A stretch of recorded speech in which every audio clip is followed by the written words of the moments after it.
राधे राधे। जय श्री कृष्ण। दोस्तों, पंचांग के अनुसार इस साल भाद्रपद माह के कृष्ण पक्ष की अष्टमी तिथि की शुरुआत 26 अगस्त की रात 3:39 पर होगी। 27 अगस्त रात 2:19 पर इसका समापन होगा। ऐसे में 26 अगस्त 2024 के दिन कृष्ण जन्माष्टमी का व्रत रखा जाएगा। हर साल भाद्रपद मास के कृष्ण पक्ष की अष्टमी तिथि को कृष्ण जन्माष्टमी के रूप में मनाया जाता है। द्वापर में श्री कृष्ण परम पुरुषोत्तम भगवान का जन्म भाद्रपद की अष्टमी तिथि रोहिणी नक्षत्र और चंद्रमा वृषभ राशि में मध्य रात्रि में हुआ। उनके जन्म लेते ही दिशाएं स्वच्छ व प्रसन्न एवं समस्त पृथ्वी मंगलमय हो गई थी। विष्णु के अवतार श्री कृष्ण के प्रकट होते ही जेल की कोठरी में प्रकाश फैल गया। कृष्ण के प्राकट्य से स्वर्ग में देवताओं की धूम दुबिया अपने आप बज उठी तथा सिद्ध और चारण भगवान के मंगलमय गुणों की स्तुति करने लगे। दोस्तों, जन्माष्टमी व्रत का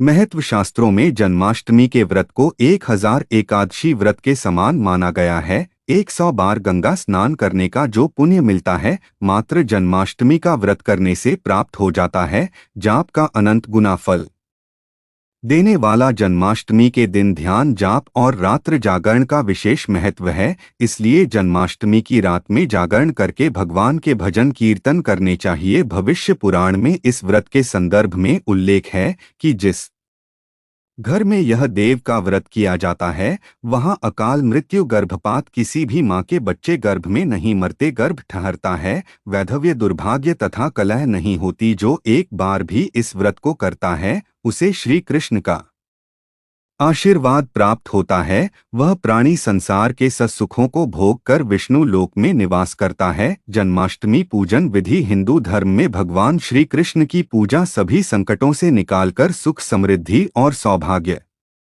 का वरदान देने वाली मानी गई है। जन्माष्टमी के दिन प्रातः जल्दी उठकर स्नान आदि से निवृत्त होकर स्वच्छ वस्त्र धारण करें। इसके बाद पूर्व या उत्तर की ओर मुख्य करके व्रत का संकल्प ले। अगर नॉर्थ ईस्ट में भगवान कृष्ण को लगाया जाए तो आप अपने जीवन में धर्म युद्ध में खड़े हैं, कर्म क्षेत्र में खड़े हैं, तो वहां आपकी जीत सुनिश्चित है और आपकी जितनी भी परेशानियां हैं उन्हें कान्हा दूर कर देते हैं। माता देव की और भगवान श्री कृष्ण की मूर्ति या चित्र पालने में स्थापित करें। पूजन में देवकी, वासुदेव, बलदेव, नंद, यशोदा आदि देवताओं के नाम जपें। रात्रि में 12 बजे के बाद श्री कृष्ण का जन्मोत्सव मनाएं। दोस्तों, जन्माष्टमी पर कान्हा को पीले चंदन या फिर केसर का तिलक जरूर लगाएं। साथ ही साथ उन्हें मोर का मुकुट और बांसुरी जरूर अर्पित करें। लड्डू गोपाल को पंचामृत से अभिषेक कराकर भगवान को नए वस्त्र अर्पित करें एवं झूला झूलाएं।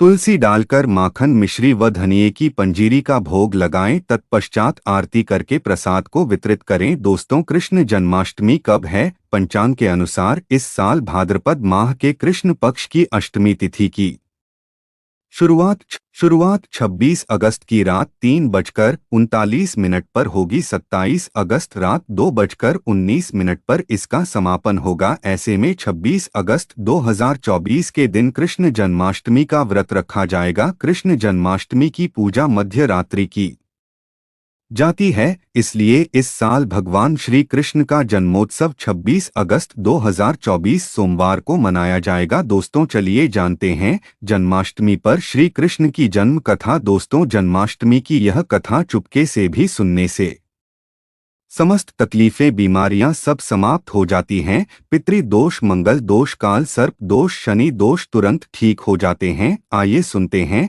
जन्माष्टमी की कथा। दोस्तों, पौराणिक कथाओं के अनुसार भाद्रपद माह कृष्ण पक्ष की अष्टमी तिथि को भगवान कृष्ण ने माता देवकी की 8वीं संतान के रूप में जन्म लिया था। कृष्ण जी का जन्म मथुरा में कंस के कारागार में हुआ था। माता देवकी राजा कंस की बहन थी। कंस को सत्ता का लालच था। उसने अपने पिता राजा उग्रसेन की राजगद्दी छीनकर उन्हें जेल में बंद कर दिया था और स्वयं को मथुरा का राजा घोषित कर दिया था। राजा कंस अपनी बहन देवकी से बहुत प्रेम करते थे। उन्होंने अपनी बहन का विवाह वासुदेव से कराया।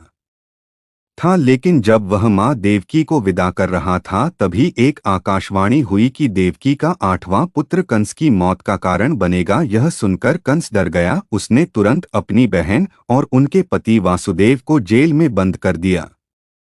उनके आसपास सैनिकों की खड़ी पहरेदारी लगा दी। कंस अपनी मौत के डर से देवकी और वासुदेव के साथ संतानों को मार चुका था। कृष्ण जी का जन्म इसके बाद भाद्रपद माह कृष्ण पक्ष की अष्टमी तिथि को रोहिणी नक्षत्र अंधेरी रात में भगवान कृष्ण ने देवकी की 8वीं संतान के रूप में जन्म लिया। श्री कृष्ण के जन्म लेते ही कोठरी प्रकाशम हो गई। आकाशवाणी हुई कि विष्णु जी ने कृष्ण जी के अवतार में देवकी के कोख में जन्म है।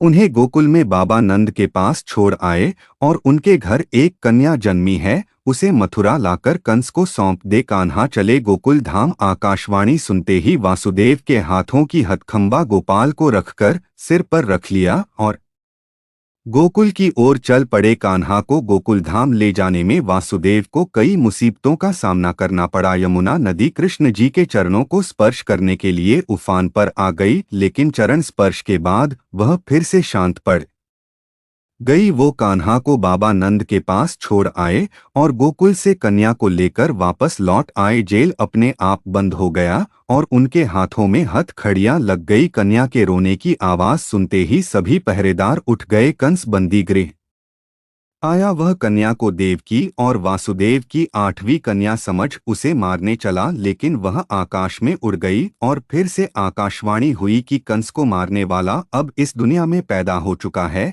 बाबा नंद और उनकी पत्नी माँ यशोदा ने कृष्ण जी का पालन पोषण किया। राजा कंस ने कृष्ण जी का पता लगाकर उन्हें मारने की खूब कोशिश की, लेकिन कंस की सारी कोशिशों विफल हुई और कृष्ण जी को कोई मार नहीं सका। अंत में श्री कृष्ण ने कंस का वध किया। राजा उग्रसेन को फिर मथुरा की राजगद्दी सौंप दी। इस तरह से जन्माष्टमी की व्रत कथा पूरी हुई। दोस्तों, आगे बढ़ने से पहले कमेंट बॉक्स में अपनी राशि भी डाल दीजिएगा। यदि हमारे पास कोई उपाय होगा तो वह आकर हम आपके कमेंट के रिप्लाई में बता देंगे। दोस्तों, जन्माष्टमी पर भूल कर भी ना करें यह गलतियां। तुलसी को लेकर ना करें यह गलती। जन्माष्टमी के दिन भूल कर भी तुलसी की पत्तियां तोड़ने से बचना चाहिए। दरअसल शास्त्रों में कहा गया है कि कृष्ण भगवान विष्णु के अवतार हैं और उन्हें तुलसी अति प्रिय है। ऐसे में इस दिन तुलसी की पत्तियां नहीं तोड़नी चाहिए। जन्माष्टमी से पहले आप तुलसी तोड़कर रख ले। बिना तुलसी के जन्माष्टमी का पर्व अधूरा है। भगवान कृष्ण किसी भी ऐसे भोग को स्वीकार नहीं करते जिसमें तुलसी पत्र ना पढ़ा हो। ऐसा भोग पाप के समान होता है, जहरीला माना जाता है। चावल खाना, यह बात तो सभी जानते हैं कि एकादशी के दिन चावल नहीं खाने चाहिए, लेकिन बहुत ही कम लोग जानते हैं कि जन्माष्टमी के दिन भी चावल को खाना वर्जित होता है। चाहे आप व्रत रखें या ना रखें, लेकिन जन्माष्टमी के दिन चावल खाना शुभ नहीं माना जाता।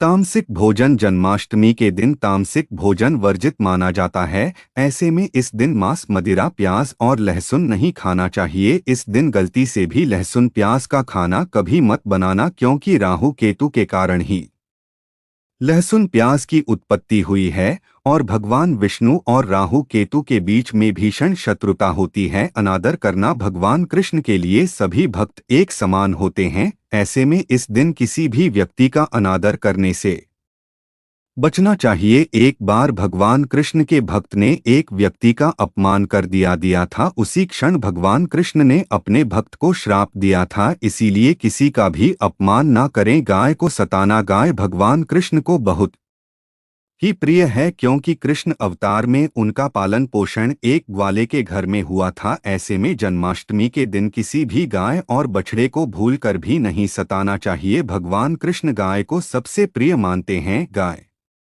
माता को सबसे ज्यादा प्यार करते हैं, इसीलिए गाय को इस दिन रोटी, फल वगैरह मिठाई अवश्य खिलाएं। जन्माष्टमी के दिन केवल सात्विक खाना खाएं। जन्माष्टमी व्रत में दूध और दही जरूरी है। व्रत के दौरान ताजे फलों के शेक, लस्सी, छाछ या दूध का मजा ले सकते हैं। नारियल पानी पी सकते हैं। जन्माष्टमी के दिन पेड़ों को काटना भी अशुभ माना जाता है। श्री कृष्ण हर चीज में बसते हैं और हर चीज उनमें बसती है, बल्कि हो सके तो इस दिन ज्यादा से ज्यादा पेड़ लगाने चाहिए, इससे घर और परिवार में सुख और शांति बनी रहती है। भगवान कृष्ण सदा पीपल के वृक्ष में रहते हैं। पीपल वृक्ष पर जन्माष्टमी पर जल अवश्य अर्पित करें, इससे वह प्रसन्न जल्दी होते हैं। दोस्तों, जन्माष्टमी के दिन ब्रह्मचर्य का पालन करना अनिवार्य होता है। इस दिन पूरे पवित्र मन तन से भगवान की पूजा करनी चाहिए। कम से कम इस दिन पत्नी से दूर रहना चाहिए। जो पति पत्नी जन्माष्टमी पर एक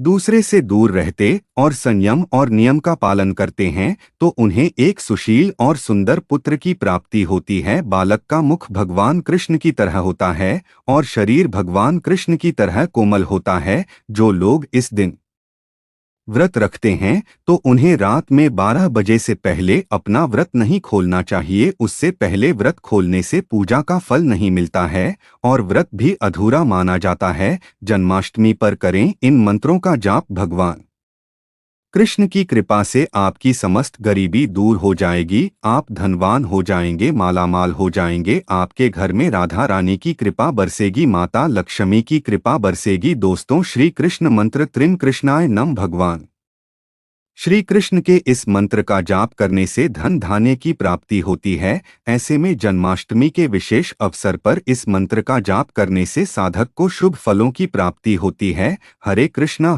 कृष्णा कृष्णा हरे हरे, हरे राम राम राम हरे हरे करने से भगवान कृष्ण के कान खड़े हो जाते हैं। वह भक्त की पुकार अवश्य सुनते। कम से कम इसका जाप 21 बार अवश्य करें या 108 बार भी आप कर सकते हैं। बहुत ही शुभ माना जाता है। दोस्तों, जन्माष्टमी पर जो स्त्री भगवान लड्डू गोपाल को झूला झूला है उसे अनंत काल तक बांझपन का सामना नहीं करना पड़ता है। भगवान लड्डू गोपाल की कृपा से ऐसी स्त्री को सुंदर पुत्र की प्राप्ति होती है। दोस्तों, जन्माष्टमी पर मोर पंख अवश्य लाएं और मंदिर में स्थापित करें। भगवान कृष्ण की बंसी जन्माष्टमी पर अवश्य लेकर आए। अगर आप व्रत रख रहे हैं तो भगवान लड्डू गोपाल के खिलौने आदि जरूर लेकर आना, इसे लाना मत भूलना। और जन्माष्टमी पर कौड़ियाँ आप ला सकते हैं, भगवान कृष्ण की स्थापना कर सकते हैं। इस दिन गलती से भी किसी भी व्यक्ति को गिफ्ट के तौर पर भगवान कृष्ण को उपहार में कभी मत देना, इससे घर की लक्ष्मी रूठ हो सकती है। जन्माष्टमी पर सोने चांदी तांबा पीतल की खरीदारी कर सकते हैं, शुभ माना जाता है। जन्माष्टमी पर पालना अवश्य लेकर आना, इसमें लड्डू गोपाल जी झूला झूलेंगे। दोस्तों, जन्माष्टमी पर तुलसी माता के सामने भगवान कृष्ण के 4 नाम जैसे गोपाला, गोविंदा, देवकी नंदन और दामोदर पुकारे और साथ ही ओम नमो भगवते वासुदेवाय नम मंत्र का जाप करें। ऐसा करने से सभी समस्याएं दूर हो जाएंगी। माता तुलसी आपके घर को धन धान्य से भर देंगी। जन्माष्टमी के दिन भोग में मक्खन के साथ तुलसी दल जरूर डालें और वह भगवान कृष्ण को अर्पित करें। दोस्तों, जन्माष्टमी के अवसर पर करें नमक का विशेष उपाय। दोस्तों, मैं ईश्वर की सौगंध खाता हूँ, नमक का यह उपाय करने से आपके समस्त पाप नष्ट हो जाएंगे, गरीबी दूर हो जाएगी, आपकी नौकरी लग जाएगी, संतान प्राप्त हेतु व्यापार चलाने के लिए भी यह उपाय जरूर करें। दोस्तों, हम भी नमक का यह उपाय जरूर करते हैं। मैं ईश्वर की सौगंध खाता हूँ, अगर आपने यह उपाय कर लिया तो आपको करोड़पति होने से कोई नहीं रोक पाएगा। भगवान कृष्ण का विशेष आशीर्वाद मिलेगा। आइए जानें नमक का विशेष उपाय। दोस्तों, उपाय है: 1 नमक का पैकेट, 50 ग्राम सूखी लाल मिर्च, 500 ग्राम चावल, 100 ग्राम उड़द की दाल, 50 ग्राम आटा और रब की दक्षिणा तथा 1 पानी की बोतल और रब के काले तेल। बस इतनी सी सामग्री एक थैली में एकत्रित कर ले। दोस्तों, उसके बाद किसी भी गरीब बुजुर्ग या गरीब महिला को चुपके से दान दे दे और पीछे मुड़कर ना देखे, घर को वापस चले आए। दोस्तों, आप यकीन मानो, गुरु परंपरा से प्राप्त यह महा उपाय आपकी काया पलट कर रख देगा। दिन दुगुनी रात चौगुनी आप तरक्की करेंगे। दोस्तों, यह उपाय हम भी जरूर करते हैं। महापुस्तक और शास्त्रों में लिखा महा उपाय आज हम आपको बता रहे हैं। यह उपाय जन्माष्टमी के दिन जरूर करें, आपका भाग्य उदय हो जाएगा। दोस्तों, यह उपाय मैं हर जन्माष्टमी के दिन जरूर करता हूँ, आप भी यह मौका हाथों से मत जाने देना। सच्चे दिल से कमेंट बॉक्स में जरूर लिखें राधे राधे, जय श्री कृष्ण।